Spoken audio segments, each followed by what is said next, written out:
Bom dia, boa tarde, boa noite, eu sou o Lawrence. E eu sou o Eli. Estamos aqui em mais um episódio do Lume Show. E hoje o episódio é polêmico, né? Hoje a gente tem aqui todos os temas que vocês puderem imaginar, a gente está trazendo aqui. Hoje é dia de falar de filmes que geraram polêmica. Como eu sempre arrasto nas introduções, eu vou deixar o Elivelton começar. Fala o primeiro filme, Eli. Oi, galera, tudo bem? Então, hoje a gente vai começar os filmes, na verdade, com O Corvo de 1994. A maioria de vocês talvez não conheça a história. Eu, particularmente, não conhecia quando eu fiquei sabendo do filme. Adoro.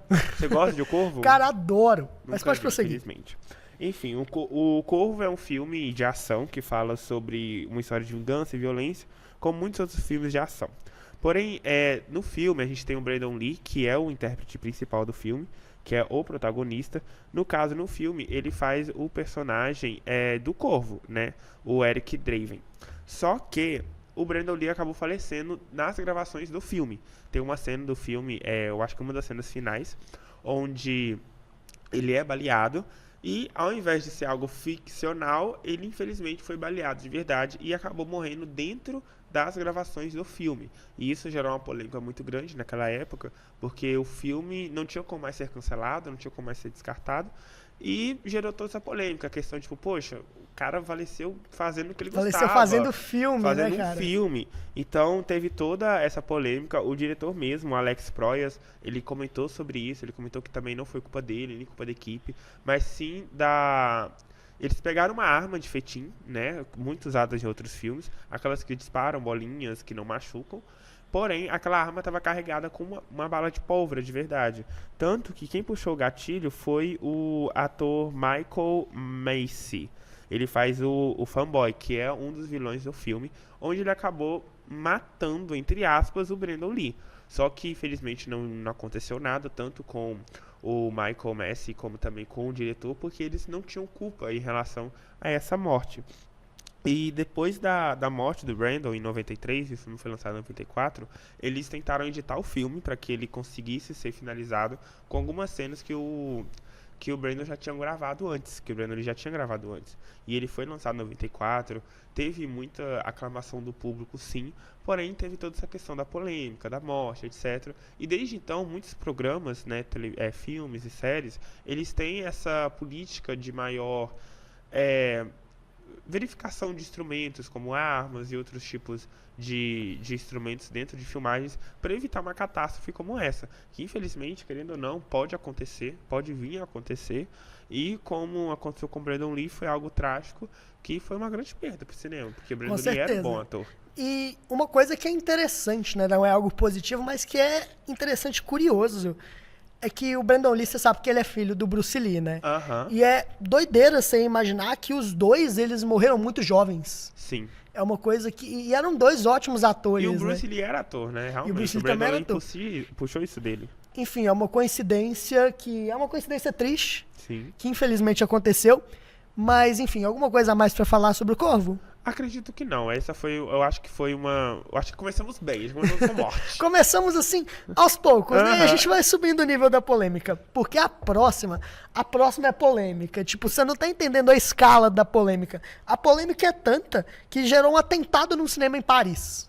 Pra você ter ideia. Pode Dia falar. 23 de outubro de 88, né? Na madrugada do dia 22 pro dia 23, o cinema de Paris, né? Que é o cinema Space St. Michael, ele foi, no caso, incendiado com uma bomba e ele acabou matando muita gente.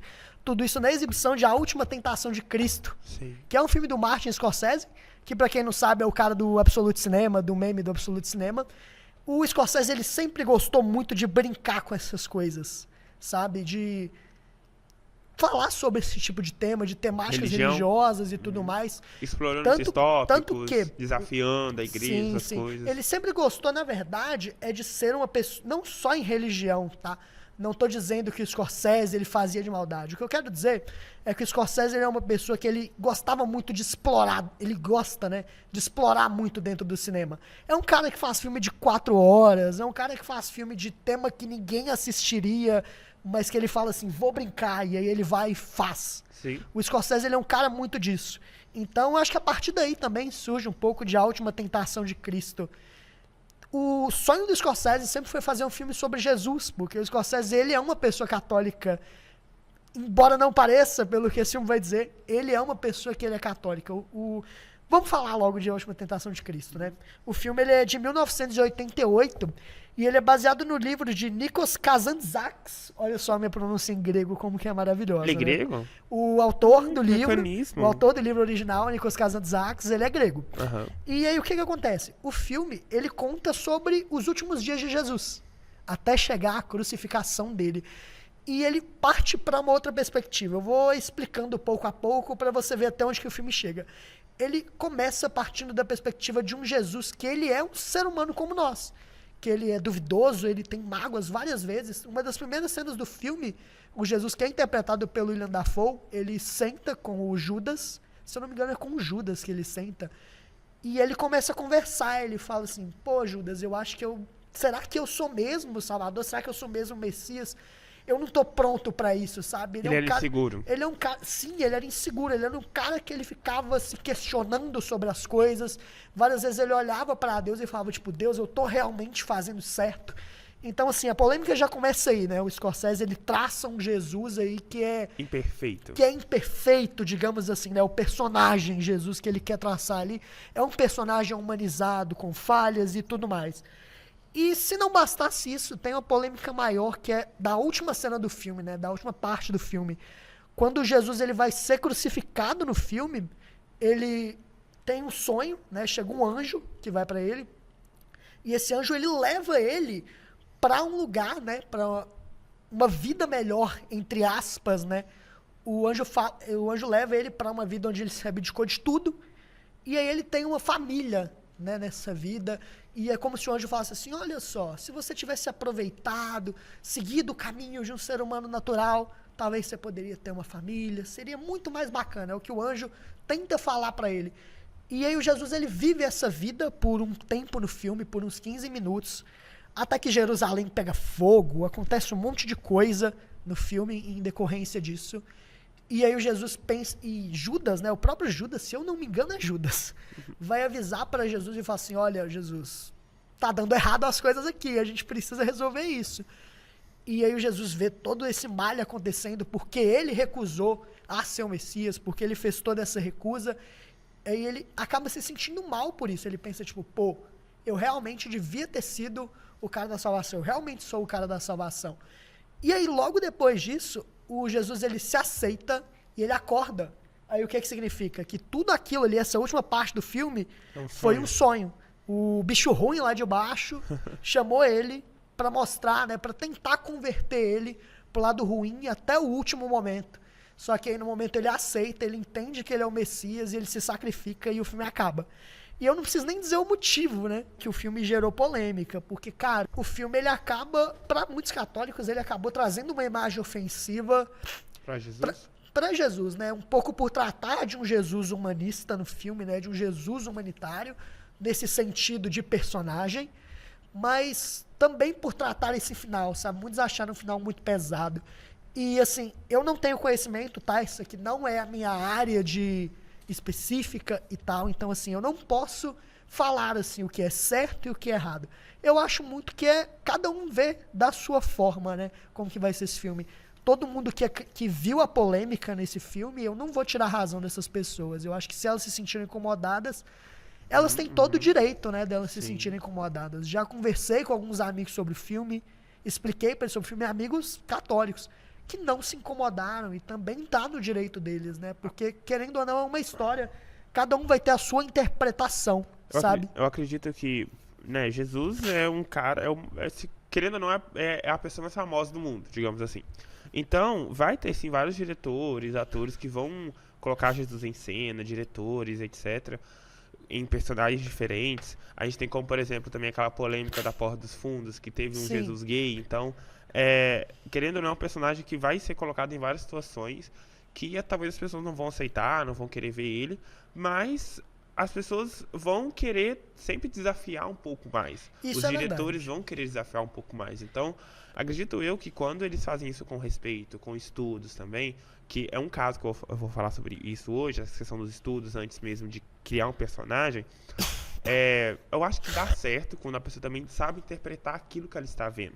Porque nessa questão da Última Tentação de Cristo, se uma pessoa que que vê esse filme consegue interpretar o lado de Jesus, o que o diretor queria trazer para ele, essa questão da humanização de Jesus, eu acho que ela consegue levar esse filme de uma maneira muito mais, tipo, poxa, vamos pensar sobre isso, vamos pensar sobre, sei lá, como nós somos inseguros, se Jesus for inseguro nesse filme, porque eu também não posso ser um pouco, e assim por diante. Cara, assim, é a minha visão, e é o que eu falei sobre esse tipo de filme, eu acho que cada um vai ter a sua visão, né? Sim. Desde que a gente trate com respeito, eu acho que é importante cada um ter a sua visão do filme.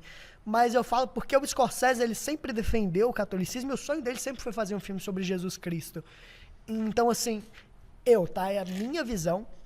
Qualquer um pode discordar de mim à vontade. Como eu falei, conversei com alguns amigos católicos que concordam com a minha opinião, outros não concordam. Enfim, o que a gente só pede é um debate respeitoso nos comentários, assim como a gente está tentando ao máximo ser.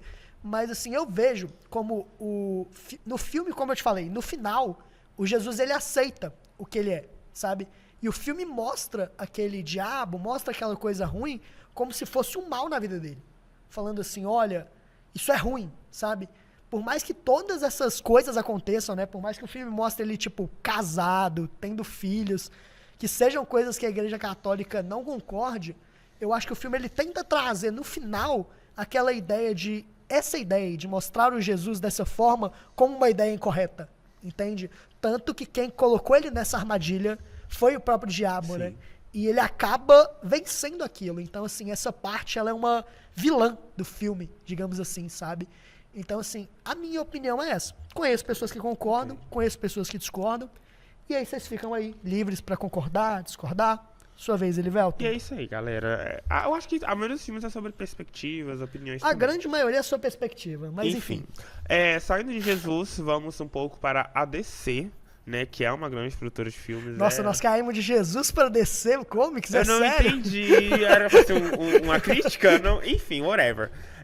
Eu gosto muito dos filmes da DC, principalmente pelo fato de eles explorarem muitos heróis que às vezes não são explorados. A gente tem várias séries, como por exemplo do Homem-Pipa, da Arlequina e a Era Venenosa. A gente tem Como das Criaturas. A gente tem vários filmes também de personagens da DC que não são tão colocados em pauta nos quadrinhos. Mas enfim, a gente teve um filme que na verdade nunca foi lançado e nunca vai ser lançado, que foi produzido pela DC, da Batgirl.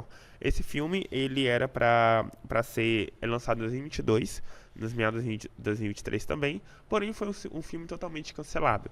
A grande polêmica desse filme é que o filme já estava todo gravado. O filme já estava todo gravado, já estava na pós-produção, já tinha cenas de bastidores, os próprios atores do elenco já estavam comemorando o fim das gravações, até que quando ocorreu a mudança da presidência da Warner, eles simplesmente quiseram cancelar o filme pelo fato que eles acharam que não ia dar lucro. Acharam que o filme não ia fazer parte daquele universo que eles estavam querendo construir. E a atriz principal, que é a Leslie Grace, ela comentou, né, sobre essa questão do cancelamento do filme, falou que ficou muito triste porque foi algo que pegou ela de jeito. Então, acredito eu que quando essa questão da Batgirl é algo que muitas pessoas não conhecem pelo fato do filme nunca existir. Então, se você pesquisar um pouco, você consegue ver que teve a Leslie, né, que é a protagonista sendo a Batgirl, toda com figurino, outros personagens também, tinha um Gordon. Então, era um filme que já estava construído, já tinha tudo pronto praticamente, já estava tudo gravado, só que simplesmente falaram assim, não vai ter filme mais. Não quero que tenha filme mais. Eu acho isso muito errado, tipo assim, porque, querendo ou não, eles acabaram iludindo o elenco e iludindo também os fãs que estavam esperando por esse Que filme. estão órfãos até hoje de um Estão filme que nem órfãos nasceu. até hoje por um filme que não nasceu. Então, tipo assim, é claro, querendo ou não, a DC não anda muito bem das pernas faz muito tempo, principalmente em questão de filmes de heróis. Porém, querendo ou não, eles ainda têm um nicho que gosta disso, ainda tem um nicho que consome a DC. E eles, cancelando esse filme da Batgirl, fizeram com que muitas pessoas se decepcionassem. Tanto como a DC, como também, às vezes, se decepcionaram até mesmo com o elenco que não teve culpa nenhuma. Então, o plano era lançar o filme para o cinema, porém, eles falaram assim, não, esse filme que vai fracassar. Acredito eu que seja pelo fato de muitos outros filmes que vieram antes dele, como Aquaman, Superman vs Batman e por aí vai, fracassaram, querendo ou não. E eles viram que a Batgirl também não ia render, mas o que mais me decepciona desse filme é a questão, tipo, poxa, já tava tudo gravado, por que não lançou? Por que não arriscaram? Se chegou até o final, né, se cara? chegou até o final, se nadou e morreu na praia. Já gastaram tanto dinheiro pra fazer, né, cara? Então, Exatamente. tipo assim, esse filme gerou essa polêmica porque eles eles simplesmente descartaram, querendo ou não, algo que poderia ser alguma coisa, que poderia ter vindo a ser, seja uma história pra contar, seja mesmo um flop, algo assim do tipo, mas simplesmente não quiseram fazer nada. E eu acho que essa é uma grande decepção, uma grande perda, porque eu, particularmente, eu viria o filme da Batgirl. Eu não gosto do Batman, eu tenho que falar a verdade, o Batman é um dos meus heróis favoritos, mas eu acharia interessante ter um filme sobre a Batgirl, porque é uma personagem da DC que muitas pessoas gostam, e também de outros personagens também que poderiam vir aparecer no filme. Agora a gente tem Superman, que vai lançar esse ano, vai ter a Mulher Gavião, então eu acho que essa questão dos heróis é muito bem explorada. Se for muito bem estudada, trabalhada, vai ser muito bem explorada. A gente tem, por exemplo, a Marvel, com milhões de heróis aparecendo em todos os filmes. Então a DC, se ela seguisse talvez um caminho mais tranquilo, mais suave, mais reto, assim, digamos assim, ela também poderia conseguir trabalhar esses filmes de uma maneira muito mais consistente do que foram os outros passados que floparam. Quem sabe um dia a gente não fala da indústria de super-heróis aqui, né? Quem sabe? Mas bem genérica essa indústria, não vou falar mesmo. Pode continuar. Mas enfim, você já ouviu falar de Saló? Nunca ouvi falar, é uma Ainda comida? bem. Ainda bem que você nunca ouviu falar de Saló. Tem uma cara E de ser quem dera comida. se fosse uma comida. Saló é um filme, ele chama Saló ou 120 Dias de Sodoma. E Sodoma não parece um nome muito bacana de Eu fico até falar. com cara feia de falar. Eu não queria estar falando desse filme. Sodoma não parece De uma boa verdade, palavra. eu queria não estar falando desse filme. Esse filme ele só tá aqui porque a gente tá falando de polêmica, tá? Eu não tô recomendando o filme, pelo amor de Deus. Ele é adaptação da obra chamada 120 Dias de Sodoma, do Marquês de Sade. Basicamente, esse filme ele foi feito pelo Pier Paolo Pasolini, um diretor italiano, que ele simplesmente morreu 2 meses antes do filme lançar. Ixi, Pra mas gente só ver- mortes Não, hoje, pra graças gente, a ver, Deus. pra gente ver como é que o filme começa, né? Basicamente, o filme ele conta a história de 4 nazistas ricos que moram no estado de Salò. Pra quem não sabe, Salò é um estado fantoche da Itália Sim. durante a Segunda Guerra. Eles pegam 18 adolescentes, eles sequestram esses 18 adolescentes e fazem as atrocidades que vocês já imaginam com esses adolescentes. E o filme ele é cruel. Muito pesado. O filme ele mostra essas coisas, tipo assim, sem escrúpulos nenhum. É um filme dos anos 70. Ele é de 1976. E ele mostra essas coisas assim, sem ele nem E pensar. nessa época, muitos filmes que trazem essa temática de guerra, de sequestro, etc., mostram cenas muito pesadas mesmo. Mas Até assim, mesmo novela esse é brasileira mais do que tinha você isso. está pensando, eu tenho certeza. Foi o filme que eu comecei a ver, tá? E eu vou ser sincero, eu não terminei. Eu falei assim, cara, eu não vou terminar isso. Mas assim, o Saló, ele é um filme que ele é consagrado, por incrível que pareça, sempre tem louco no mundo, Eu né? acho que é devido à polêmica que ele gerou. Eu não sei, mas tipo assim, o que eu assisti eu não vi nada, mas olha só, o filme ele trata temas como corrupção, consumismo, autoritarismo, críticas ao capitalismo e etc. E olha só, e ele ainda tem muitas referências a clássicos, como a Genealogia da Moral, que é um livro do Nietzsche, e a Divina Comédia, do Dante Alighieri. Então, assim, o filme ele tem muitas referências, eles têm muita base, né? Um repertório muito grande. Pelo menos é o que a galera diz, sabe? Eu não sei se eu olhei esse filme com um olhar ignorante, por causa dele ser um filme muito nojento, dele ser um filme muito, assim, cruel. Talvez eu tenha olhado com ele por isso, mas ele me pareceu só um filme que ele acontece essas coisas gratuitamente. Acredito eu que esse filme não deve ter sido disponibilizado para outros É países, o que eu ia talvez. falar agora. Esse filme, ele ficou famoso em 2024, porque ele foi liberado na Disney Plus, assim, do nada. Não foi aqui no Mentira. Brasil. Essa que é a polêmica, é por isso que ele tá aqui nessa Nossa, eu acho lista. muito engraçado porque Disney Plus, né, antes de ser um streaming que é hoje, era algo, tipo, totalmente infantil. Era só animação, agora Sodoma, Aí agora tem Saló. Bacana. Mas, Vou enfim. colocar... Então tá bom. Eu acho que ele ficou, tipo, uma semana no catálogo. E E aí, saiu? óbvio que ele saiu. Né? Ixi. Mas, tipo assim, ele simplesmente apareceu, assim, no catálogo. Tipo E não assim, sei se foi não, aqui. wait a Eu acho que foi second. nos United States que isso Aham. aconteceu. Mas, tipo assim, querendo ou não, é um filme. É algo que as pessoas vão consumir que alguém produziu, por algum propósito. Porém, acredito eu que alguns assuntos a gente tem que ter muito cuidado de trabalhar. Com certeza. Principalmente quando a gente trabalha sobre um assunto muito pesado, como o nazismo e como essa questão do sequestro também de crianças, que imagino eu que deve acontecer desse filme. Porém, eu acho que, querendo ou não, a gente deve falar assim, não, poxa, por que uma pessoa produziu algo desse? Qual o propósito desse filme? É claro, a gente não precisa assistir nenhum filme para saber o propósito dele. A gente consegue ver críticos, opiniões na internet, textos, etc. Mas acredito eu que, se uma pessoa produz um filme desse, ela tem que ter um propósito. Com certeza. Eu, particularmente, não sei, mas eu acho também que eu não quero saber. e o Pasolini, né, que é o diretor do filme, eu não conheço muito, tá, em detalhe do cinema italiano. Tipo, além da Vida é Bela, esse é um dos poucos filmes italianos que eu já vi.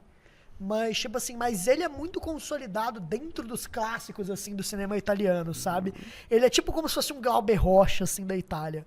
Mas, assim, é o que eu falei. Motivo pra fazer isso ele tem, mas a minha visão de espectador é que eu não vi nada, assim, tão complexo. Tipo, eu não vi nenhuma Mona Lisa nesse negócio, entendeu? Posso estar enganado, ele pode ser realmente muito bom, mas eu não vou assistir de novo. Por Então, exemplo, essa vou questão ficar do devendo. filme, que talvez tenha uma mensagem que não precisa ser passada, a gente teve a questão do Poço da Netflix, quando foi lançado, muita gente criticou o filme devido à questão de ser um filme relativamente nojento por algumas pessoas, devido ao fato de comidas, canibalismo, esses temas assim que promovem ou não um balanço no estômago da pessoa. A gente teve o Poço 2 também, que eu particularmente não vi. Eu vi o primeiro e eu realmente achei um filme bem, tipo assim, poxa, dá pra tirar muita coisa desse filme. Então eu acho que tem essa linha tênue entre o filme que tem essa polêmica, que dá pra ser trabalhada, que dá pra tirar uma mensagem, e é um filme que tem uma polêmica, tem uma história toda, mas simplesmente não precisava disso tudo pra passar a mensagem que ele queria passar. Entendeu? Então eu acho que, tipo assim, eu quero passar uma mensagem em relação ao nazismo. Beleza, vou produzir um filme assim que tenha como as pessoas saberem o que foi o nazismo, porque é errado, isso e aquilo, mas de uma maneira não tão explícita, não tão pesada. A gente tem, por exemplo, Jojo Rabbit, que é um filme que a gente pode falar no futuro também, que tem o Hitler como um amigo imaginário de uma criança. É um filme que fala sobre nazismo, mas é um filme leve, digamos assim. É o que a gente sempre pensa, né? Qualquer história, a pessoa ela tem que saber escrever o que ela quer contar. Exatamente. Eu já assisti muitas histórias com coisas assim absurdas, mas que para aquela história, por exemplo, aquilo ali funciona. Não, a gente aquilo tem ali é vários, funcional. por exemplo, documentários de pessoas que sei lá, o Maníaco do Parque, da Elis Mitsunaga. Então, há histórias que dá pra gente trabalhar assim, sem ser totalmente explícito, sem ser Sim. totalmente, tipo assim, E pô, sem, galera. e sem ser algo que vai gerar no espectador só o desconforto, entende? Exato. Tipo assim, o desconforto é um sentimento que faz parte da nossa vida, mas eu acho que 100% o filme que só traz desconforto, pra que eu Não vou agrega. assistir? Pra que eu vou colocar Exatamente. Sabe, por que eu vou sentar na cadeira e assistir algo que me desconforta tanto assim, sabe? Eu acho bacana, eu gostei. Não, tipo assim, não vi o filme, Vai talvez não vou assistir? gostar. Vou deixar pra depois. Mas enfim. Vou ver o trailer, vou ver o que eu faço. Antes da gente continuar, vamos estar agradecendo, né? É o que a gente faz. Agradecer a produção lá, que tá sempre ajudando a gente, que tá sempre ouvindo a gente falar aqui sobre cinema, E traz sobre água pra cultura gente pop, também, muito que obrigado. traz água pra gente todo início de episódio também. Gostaria de agradecer a Univale TV por fornecer o espaço. Obrigado, Univale. Agradecer o Daniel Zalkman, que sempre renderiza esses vídeos pra nós, porque o meu computador não renderiza vídeo. Mas, enfim. E eu tenho um Samsung, eu não posso fazer nada. Graças a Então Deus. não pode renderizar vídeo porque você tem um Samsung. Exato. Mas, Vamos enfim, lá, prossiga. galera. Voltando ao tópico heróis, que é um tópico que eu gosto bastante, que eles vão Só me ver filme falar. bom e herói hoje, hein? Ok, isso aí só é um tópico que eu gosto bastante de filmes de heróis. Eu vim falar agora sobre a questão da origem da Feiticeira Escarlate no MCU, que, querendo ou não, é algo que muitas pessoas fora do nicho Marvel comentam. Pessoas que consomem quadrinhos, pessoas que consomem prequel, spin-off, por aí vai. Elas discutem bastante a questão da origem da Feiticeira Escarlate dentro do MCU, da Wanda. A primeira aparição da Wanda no MCU foi em Os Vingadores Era do Ultron. Porém, nos quadrinhos, a Feiticeira já tinha aparecido antes. E ela é uma mulher judia, romani, cigana. E dentro do MCU, ela é uma mulher branca, né? É interpretada pela Elizabeth Olsen, que é uma ótima atriz, querendo ou não. As pessoas gostem ou não, muitas pessoas não gostam da Elizabeth Olsen devido ao fato dela interpretar a Wanda. Mas dentro do MCU ela é interpretada pela Elizabeth Olsen. E no filme, a origem dela ela era uma garota que foi sequestrada pela Hydra, onde teve experimentos, isso e aquilo, e acabou ganhando poderes. Já nos quadrinhos é uma origem totalmente diferente. E a grande polêmica em relação a Wanda e também o irmão dela, o Mercúrio, que também aparece em Vingadores Era do Ultron, é justamente a questão da origem dela. Porque tem muitos filmes, séries, que tem atores que vêm de quadrinhos, que vêm de outras histórias, que eles mudam suas origens e acabam perdendo muita cultura para trás. Então, na questão da Wanda, não tem essa questão da origem dela, da religião e por aí vai, da região onde ela morava, porque eles simplesmente ignoraram. Isso se deve ao fato que quando a Marvel produziu, né, a Disney produziu Vingadores, a Era de Ultron, ela não tinha os direitos da Fox, não tinha os direitos dos mutantes. E querendo ou não, a Wanda é um mutante, o Mercúrio é um mutante. Então, eles tiveram que dar um jeito ali de dar uma origem para personagem, que as pessoas entendessem, que as pessoas consumissem, que as pessoas gostassem. Porém, acredito eu que eles poderiam ter dado uma vista ali uma outra maneira, entendeu? Porém, estamos aí hoje com a Elizabeth interpretando a Wanda no MCU. A gente teve WandaVision, que é uma série muito boa, que eu gostei bastante. Temos a Wanda também no Doutor Estranho 2, eu ia falar Doutor Mundo. É o personagem de um jogo, gente. Doutor Estranho e o Multiverso da Loucura. Então, a Wanda tem esse espaço no MCU, porém muita gente ainda critica a personagem devido ao fato da sua origem ter sido totalmente apagada. Também critico a Elizabeth Olsen, o que eu não acho certo, porque ela tá ali sendo paga. Ela tá fazendo o papel dela. Ela tá fazendo né? o papel dela, entendeu? Então, tipo assim, é uma personagem que eu gosto muito da Feiticeira Escarlate, devido ao fato dela mexer com magias, é algo que eu gosto bastante, assim. Então, é um filme, no caso, é uma polêmica que traz muitas questões étnicas. Tipo, teve outros personagens por aí que também tiveram suas origens apagadas, suas etnias, por aí vai. E acredito que é um tema que a gente pode discutir, Com essa certeza. questão, porque, querendo ou não, é algo que abrange muitas partes do cinema, muitos filmes, muitas séries, e não é só a Wanda que sofre disso, digamos assim. E que é uma coisa que vai também muito além do cinema, né? Exatamente. Também vai para uma perspectiva de identidade. De cultura, de eu acho que, representatividade. com certeza. É igual a história do Pantera Negra, né, cara? Quantas pessoas de comunidades negras não adotaram o Pantera Negra? E elas não adotaram ele porque, pô, o Pantera Negra é legal. Não, elas adotaram por sensação de pertencimento. A Ariel, então, por assim, exemplo. Sim, então assim, o cinema, ele Nossa, tem essa sensação de pertencimento. Exatamente, de realidade. Por mais que, é uma história, é uma ficção, tá bom, mas o cinema, ele ainda tem esse grau, ele ainda é isso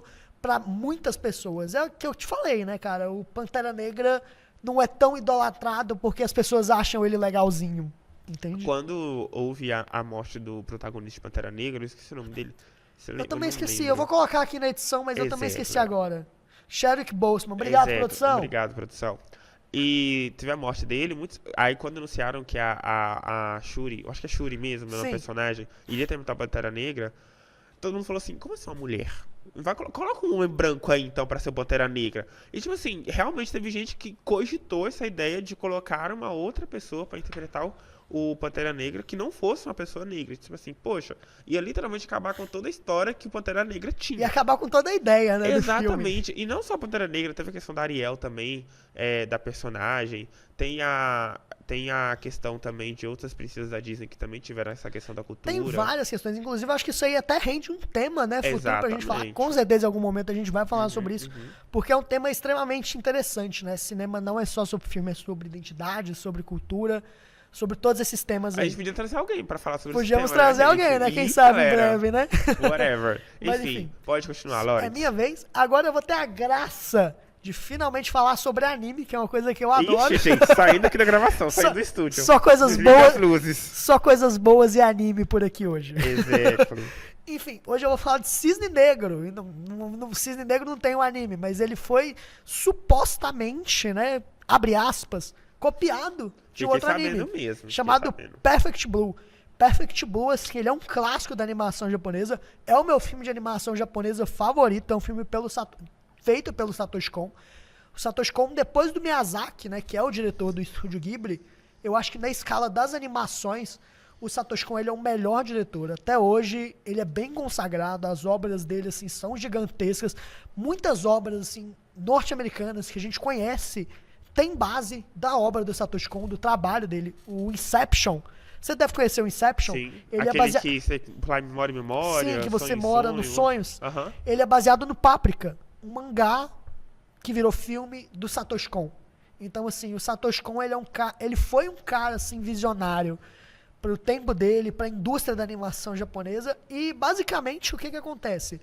Em 2000 e pouco, se eu não me engano... Nos anos 2000. Nos anos 2000, Darren Aronofsky, diretor de Requiem para um Sonho, que ainda não tinha feito Requiem para um Sonho. De A Baleia também, muito bom. E de A Baleia também, comprou os direitos do filme, ele comprou os direitos da série, falou tipo assim, é minha. E ele ainda prometeu que em algum momento ele iria fazer um live action da série, do filme, quer dizer.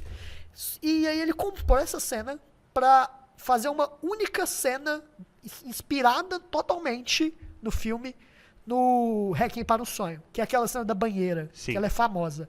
E posso colocar ela aqui na edição também, pra vocês verem qual cena que é. Que é uma cena do Perfect Blue, que ele copiou essa cena, mas ele Que tá comprou... a mulher na banheira.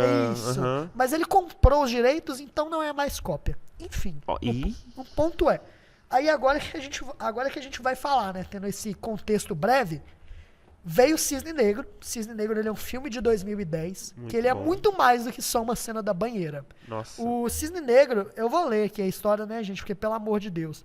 O Cisne Negro ele é um filme de 2010, que ele conta a história da Nina Sayers, que é uma bailarina profissional de Nova York, feita pela linda Natalie Portman, Mãe. que se prepara para interpretar o Cisne Branco e o Cisne Negro numa versão de O Lago dos Cisnes. Que é E do- uma peça teatral muito Que é uma peça famosa. teatral muito famosa. E do outro lado a gente tem Perfect Blue, que é a história da Mima, que é uma idol que ela sai de uma banda e ela vai seguir carreira como atriz. E aí ela se vê perseguida por um stalker. Sim. E aí a obra é sobre isso. E apesar das duas obras elas terem algumas diferenças, elas têm muitas semelhanças também. As semelhanças são tantas que elas são o suficiente para incomodar a fandom. Sabe? Tipo assim, as pessoas não se incomodaram com a referência da banheira no Requiem para um Sonho, mas aqui elas se incomodaram porque são muitas semelhanças, olha só. Tem a cena da banheira, que se eu não me engano repete no Cisne Negro. Sim. Ambos os cena. filmes falam sobre a indústria da música e a indústria da dança, né? As duas protagonistas têm um nome parecido. E tem a questão do teatro também, das duas Sim. atuarem. Querendo ou não, a bailarina é uma, tipo, meio atriz, porque ela vai interpretar uma peça de teatro, né? As duas protagonistas, elas têm o mesmo nome, né? Uma é Mima e outra é Nina. Além das várias cenas aí que são extremamente parecidas Tem uma nas cena duas no obras. trem também, eu acho. Não sei, mas enfim, eu posso colocar aqui depois as cenas pra vocês verem. E assim, por conta de tantas coincidências, o filme gerou essa controvérsia e a galera reclama muito. A galera fala que Cisne Negro é uma cópia de Perfect Blue, coisa que a gente não pode falar, porque cópia é só quando a gente vê algo que é 100% igual. Pra Bom. mim, cópia é isso. Mas eu entendo quem se incomoda quando a referência ela é muito forte. Eu acho que vindo de, tipo, digamos que seja uma cópia, né? Não estou falando que é e que não é. Mas vindo de um cinema que não tem as mesmas proporções do cinema americano, que é o cinema asiático, as pessoas se incomodam muito mais. Porque, poxa, o cinema americano, que querendo ou não é o maior cinema do mundo, que produz tantos filmes, séries, etc., pegou algo como referência, como cópia, digamos, seja lá o que for, de um cinema pequeno, que querendo ou não, o cinema asiático nunca vai ser tão grande como o cinema americano. Infelizmente, porque o cinema asiático tem muita obra-prima. Então a gente pode também trazer um dia obras asiáticas, as pessoas podem consumir. Pegaram essa obra asiática, que é Perfect Blue, e trouxeram para o cinema americano, mas totalmente remasterizado, sem os devidos créditos, e por aí vai. Tanto não tem os devidos créditos que o Aronofsky comprou os direitos da série. Aham. Os fãs de Perfect Blue são indignados até hoje com isso. E ele nunca falou que ele deu uma inspiração, sabe? Tipo, o cara compra a série e ele faz cenas parecidas com a série e ele fala, e ele não Eu acho que fala. essa questão da compra Ele- não justifica. Ele, em momento nenhum, ele fala assim, olha, me inspirei no trabalho dele. Quando ele vai dar uma satisfação, ele sempre deu uma satisfação do tipo, não tem nada a ver, eu não me inspirei. E assim, enfim, o ponto é, cópia não é. Mas o que a gente leva aqui de reflexão é, até qual ponto que uma inspiração... talvez eu seja o primeiro da internet a levantar essa polêmica. Nossa. Mas até qual que é o limite de uma inspiração aceitável? O que eu quero dizer com isso? Se eu sou um autor e tem uma história que ela é parecida em tantos níveis como a minha, eu fico incomodado. Eu vou dar um outro exemplo aqui, falando de anime. Não desliguem esse podcast, tá, gente? Desligue. Mas assim, 2 exemplos que eu vou dar, eu vou explicar a história pra ficar fácil de compreender. Mas tem 2 animes muito famosos, um você já deve ter ouvido falar, que é o Naruto Infelizmente, eu vou falar. e o Hunter x Hunter, que não é tão Eu amo famoso Hunter quanto x o Hunter. Naruto, mas é muito melhor do que Naruto. Nossa, meu mesmo. Mas, enfim, os dois eles têm muitas semelhanças. Por exemplo, o Naruto, eu vou contar aqui pra quem não assistiu, o Naruto tem um moleque que ele perdeu a família dele, o olho dele tem poder de ficar vermelho, e aí ele quer vingar o clã dele que foi assassinado. Sei muito bem E o poder Hunter x de ficar Hunter, vermelho. ele tem a mesma premissa. Tipo, quer dizer, não é, a história não é essa, mas tem um personagem que ele tem exatamente a mesma linha. Os olhos vermelhos. Sim, ele tem os olhos vermelhos, Perdeu a, os a família dele foi assassinada, ele quer essa vingança. Ai, meu Deus, é, Então, é assim, o Batman. Então, assim, os dois têm a mesma lore, tá ligado? Tipo, tem a mesma lore que até a parada dos olhos é igual. Então, assim, eu como autor me incomodaria. Tô dizendo que é criminoso, que o Kishimoto, autor do Naruto, deveria ser preso? Não, não é isso que eu tô dizendo. Mas a gente tem que pensar também essa questão, sabe? Talvez uma inspiração muito exagerada, ela pode ser incomodar, ela pode incomodar também. Porque é o que eu falei. Casos igual que eu falo, Inception e do Páprica. O Inception tem, tipo, tem uma cena igualzinha do Páprica, mas ninguém fala nada. Porque sabe? o Páprica não é conhecido, digamos Não, de toda assim. forma, mas ninguém fala nada. Mas aí, por exemplo, do Perfect Blue a galera já fala, mas eu acho que eles falam muito mais por pegar vários elementos juntos, sabe? Eu entendo que a galera vê dessa forma por causa dos elementos conjuntos. Sim. Deu pra entender? Sim. É resumido, não assistam Naruto. Resumindo, Assistam Hunter x Hunter, minha vez. resumindo, assistam Hunter x Hunter em vez de Naruto. Eu acho que é isso. Enfim, galera, eu acho que por hoje é só, pessoal. Não, ainda tem mais, né? Por mim não. Você Por quer você, falar mais um? por você acabou seus filmes? Por mim acabou. Você quer falar Então, mais um? beleza. Algo? Então, a Um gente vai bônus, algo assim Então do a gente tipo? vai pra um bônus, então. É por isso que eu vim com essa blusa aqui hoje, de South Park, porque nós vamos falar de South Park. Ixi, esse desenho é um lixo. Porque não tem como falar de polêmica, já temos uma polêmica aqui. Eu não gosto do South Park por causa disso, sabe? Não sei. Enfim, Me incomoda já muito esse temos desenho. uma polêmica aqui. Basicamente, o que acontece? Cara, não tem como você fazer um vídeo de polêmica de South Park, de polêmica sem você colocar South Park no meio. E a polêmica que eu queria falar hoje é uma polêmica que, assim, a gente poderia desdobrar pra vários outros temas. Esse desenho só passa de madrugada, né? Que depende do canal, né, Eu cara? acho que esse desenho só passa de madrugada. Quando eu tinha meus 12, 13 anos, eu via na MTV 2 horas da tarde. Nossa senhora. Mas depende do canal, né? Enfim. Mas continua. enfim, o ponto é, em 2008, se eu não me engano, talvez eu esteja chutando o ano, um dos personagens do South Park, que é o chefe, o personagem foi assassinado na história. Sim. E ele acabou sendo assassinado por causa que teve divergências entre o ator e o próprio cast do South Park, né? No caso, o dublador do o personagem. dublador, isso, o dublador, que é o Isaac Hayes. Eu não sei, minha Isaac pronúncia é Hayes. horrível, minha pronúncia é Não horrível, me conheço perdoem. Mas, enfim, teve toda essa polêmica porque os produtores do South Park optaram por zoar a Scientologia, que era a religião que ele fazia parte. No caso, o personagem ou o dublador? O dublador. O dublador fazia parte da Scientologia, sim. ele não gostou do que rolou. E aí, ele não gostou, ele saiu da série. E aí o pessoal do South Park, pra vingar, matou o personagem dele. E eu acho que isso traz muito pra nós uma reflexão também, né? Tipo assim, o filho dele, ele fala que não foi por isso. O filho do ator fala que não foi por isso e tal. Mas é o filho do ator, né? Ele sempre vai tentar puxar um saco ali pro pai. No final, a gente nunca vai saber por que ele saiu, mas eu acho interessante esse episódio porque a gente consegue refletir muito, né? Como o South Park, ele é um desenho que ele brinca, faz piada, zoa, fala mal de tudo e de todos, sem distinção. Mas aí quando chega na pessoa, aí não pode, sabe? A gente tem que pensar sobre isso também. Eu acho, não tenho certeza. A maioria das pessoas não gostam tanto de South Park devido ao fato deles simplesmente zoarem todo mundo. Tipo, acharem ter a liberdade de zoarem todo mundo. Eu sei que é um desenho ácido, que é pra ser um desenho ácido, porém eu acho que tem como a gente criar um desenho ácido, ou seja lá uma produção assim, que consiga fazer essa zoeira, entre aspas, Com certeza. sem realmente ferir os direitos de alguém. Com certeza, por aí mas não é sobre esse ponto que eu queria falar. É sobre o ponto, inclusive, que o Isaac Hayes ele foi contestado na época sobre isso. Por que quando a piada é sobre outro tema, por exemplo, ele nunca se manifestou? Então, assim, a gente tem que entender... É primeiro nos olhos dos outros, é refeito. Sim, é justamente isso. Ele se incomodou só quando foi com ele. E, cara, ele tá certo, ele tem que se incomodar quando é com ele. Mas quando é com os outros, a gente tem que praticar o exercício da empatia.